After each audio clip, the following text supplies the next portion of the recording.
everybody, it's Sarah and I am back again for the first time in 1.5 months. If you are wondering where my hair went, watch the video before this one, the latest video I uploaded. I will leave it in the description box down below. It explains everything. But long story short, I currently am in treatment for cancer. Don't worry, it's nothing too tragic. It's just gonna be a few months that will be a lot shit, and then it's hopefully over and my hair will grow back. But until then, you'll either get to see me without hair or with a wig on. Today's video is going to be about a book that I also mentioned in my last video, which was also my hospital TBR. Today is going to be a review of Children of Blood and Bone by Tomi Adeyemi. My review might seem a little bit negative because I did have a lot of things in this book that I had a problem with or that were just mediocre. Honestly, when I give a book 3 stars, there's 2 possibilities. Either the book was amazing, but there were just some things that I really could criticize and that I really had a problem with that kind of bumped away those 2 stars that kept it from being a 5-star book. Or, as is in the case of this book, there are some things that I could legitimately criticize, and then there were some things that I thought were really good in this book, but mostly there were just loads of things where I'm like, that could have been better. And there were a lot of lost chances in a way. So that's what this review mostly will be, so it might seem a bit negative, but first of all, I would recommend this book. I enjoyed this book overall.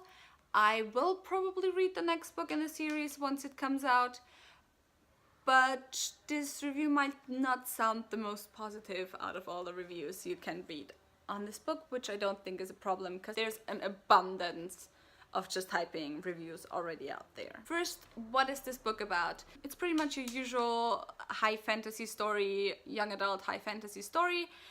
It's about a girl who is kind of special in a way, and she tries to fight against an oppressor and tries to bring back magic to the world.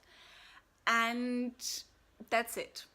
So pretty much your usual fantasy story, not really that much special about it, except for the fact that the setting is a Western African setting. I'm pretty sure it's Western African.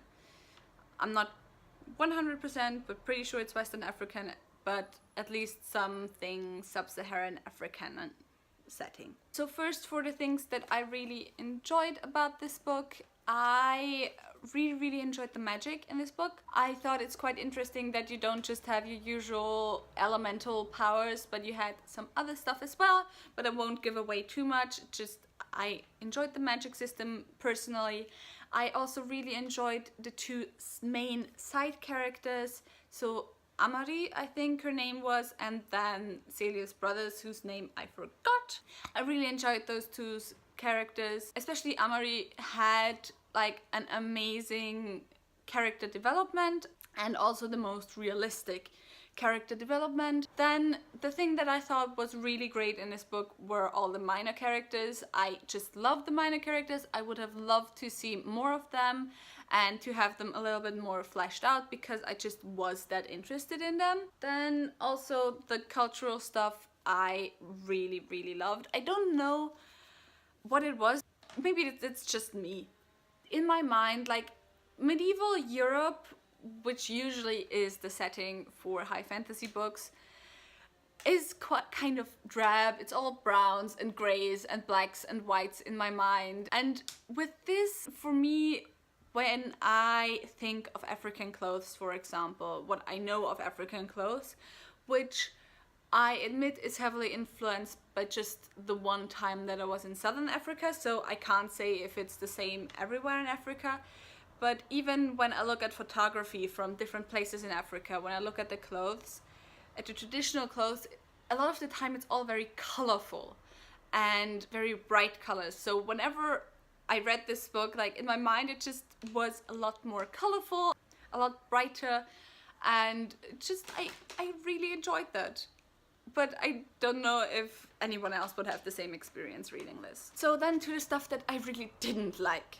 First of all, I wasn't the biggest fan of Celia, who is the main character, but for me that doesn't really matter either way in a book, because half of the books that I read, at least, I don't like the characters, and I still love the books, so that's not really a positive or a negative for me. However, I really didn't like Enan. I think his character development just didn't make sense. He was jumping left and right and up and down, and it just didn't feel like organic development, kind of. The romance was also pretty bad and pretty insta-lovey, so not the biggest fan. But my biggest pet peeve in this book, which honestly I have to say that's like one of the points where I wasn't just like, okay, that keeps it from me giving it a higher score, but that just actively pushed the score down, was the way it was written. It's written in first person perspective, which,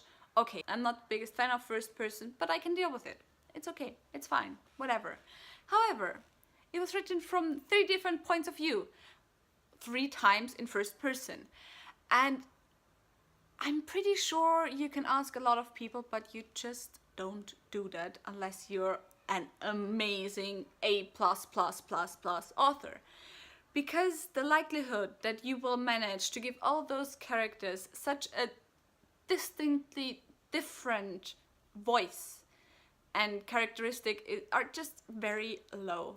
So I just found myself a lot of the times, if there were no clues from the settings or names mentioned, I found myself a lot of the times that I had to like go back to the beginning of a chapter and read whose POV it was, because otherwise I just didn't have a clue. Okay, now to the stuff that I didn't dislike, but that I just thought that it could be better.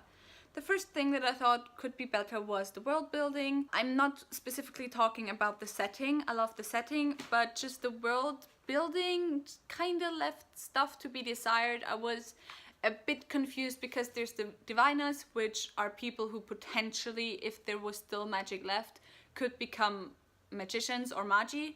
And then there's the normals.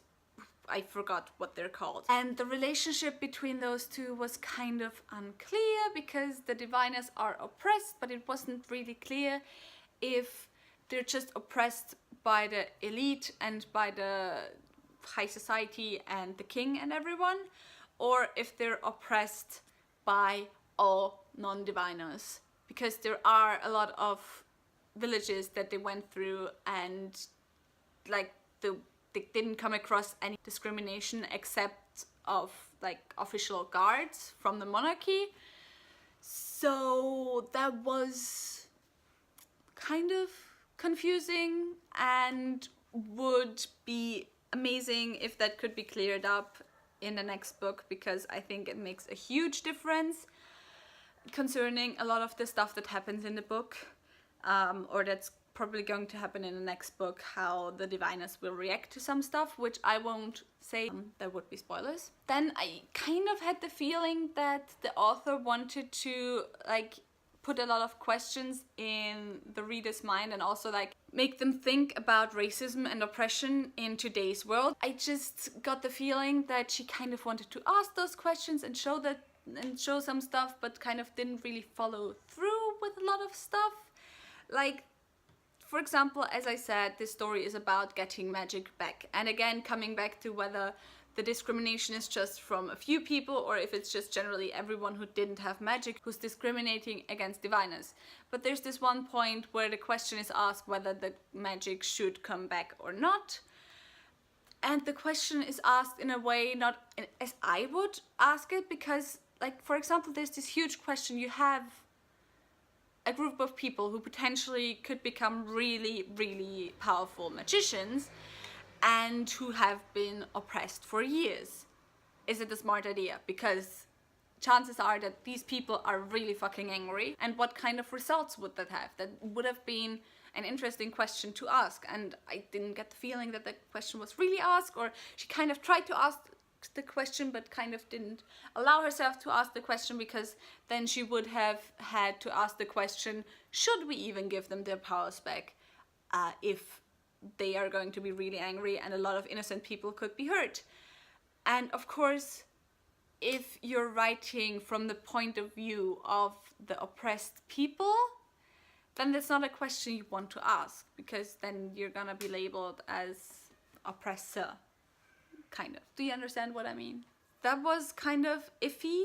Then kind of connected to that is that I personally got the feeling that she wanted to get a message across concerning racism, just from getting her acknowledgements. And of course, I can't talk from experience how racism in the USA looks.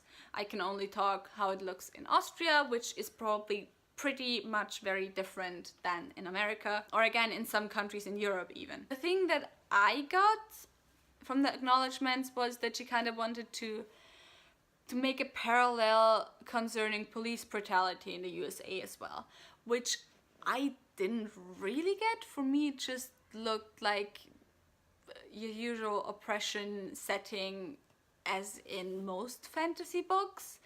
And honestly, when it comes to oppression, whether it concerns racism, sexism, sexuality, anything, I have read a lot of books where it was done a lot better than in this book, which makes me kind of sad, because again, I got the feeling that that was kind of what one of the messages of the books should be, how horrible oppression is, but it was all kind of blunt.